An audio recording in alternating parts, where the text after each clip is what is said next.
Eis que o semeador saiu a semear.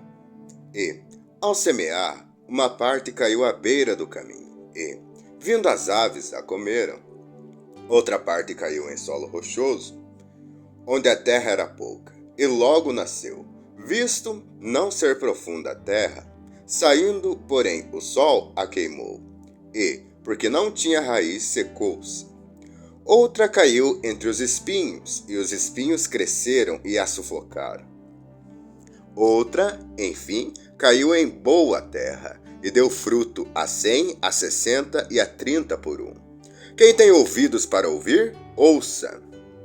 Porque a vós outros é dado conhecer os mistérios do reino dos céus, mas àqueles não lhes é isso concedido.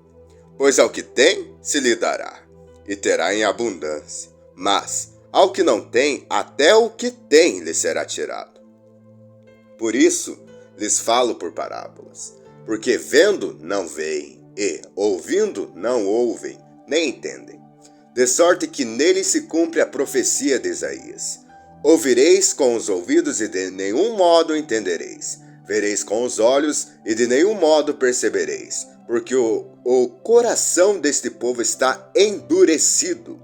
De mau grado, ouviram com os ouvidos e fecharam os olhos. Para não suceder que vejam com os olhos, ouçam com os ouvidos, entendam com o coração, se convertam e sejam por mim curados. Bem-aventurados, porém, os vossos olhos, porque veem, e os vossos ouvidos, porque ouvem. Pois em verdade vos digo que muitos profetas e justos desejaram ver o que vedes e não viram, e ouvir o que ouves e não ouviram. Atendei vós, pois, a parábola do semeador.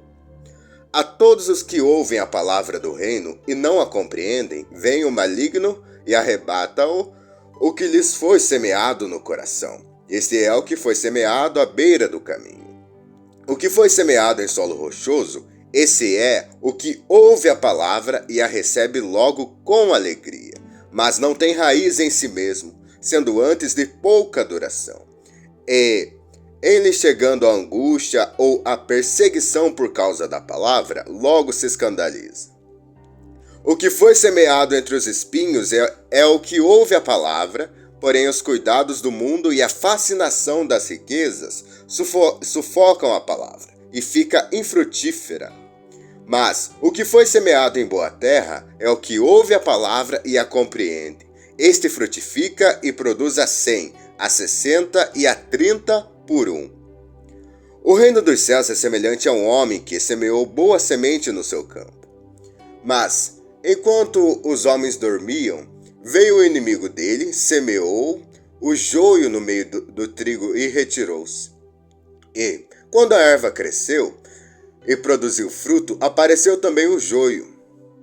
Então, vindo os servos do dono da casa, lhe disseram: Senhor, não semeaste boa semente no teu campo? De onde vem, pois, o joio? Ele, porém, lhes respondeu: Um inimigo fez isso. Mas os servos lhe perguntaram: Queres que vamos e arranquemos o joio? Não, replicou ele, para que, ao separar o joio, não arranqueis também com ele o trigo.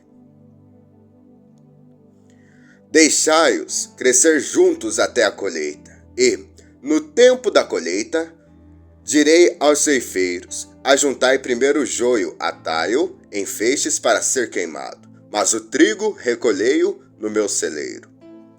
O reino dos céus é semelhante a um grão de mostarda, que um homem tomou e plantou no seu campo, o qual é, na verdade, a menor de todas as sementes, e crescida é maior do que as hortaliças.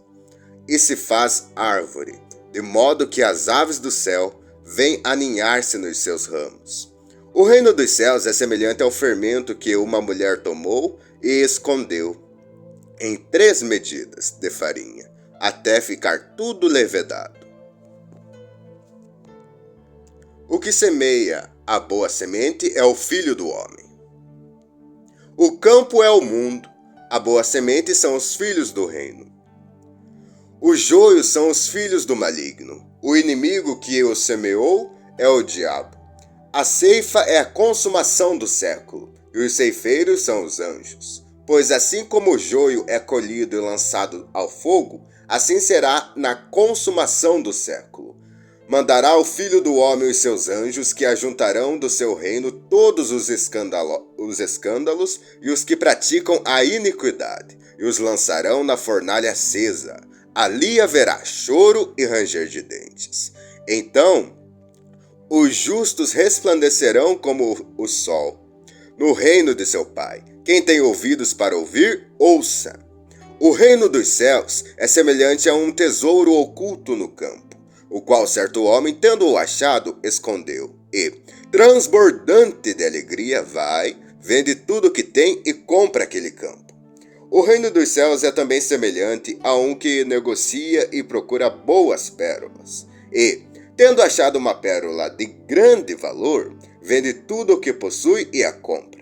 O reino dos céus é ainda semelhante a uma rede que, lançada ao mar, recolhe peixes de toda a espécie e, quando já está cheia, os pescadores arrastam-na para a praia e, assentados, escolhem os bons para os cestos e os ruins deitam fora. Assim será na consumação do século. Sairão os anjos e separarão os maus dentre os justos e os lançarão na fornalha acesa. Ali haverá choro e ranger de dentes. Entendestes todas estas coisas? Por isso, todo escriba versado no reino dos céus é semelhante a um pai de família que tira do seu depósito coisas novas e coisas velhas. Não há profeta sem honra, senão na sua terra e na sua casa.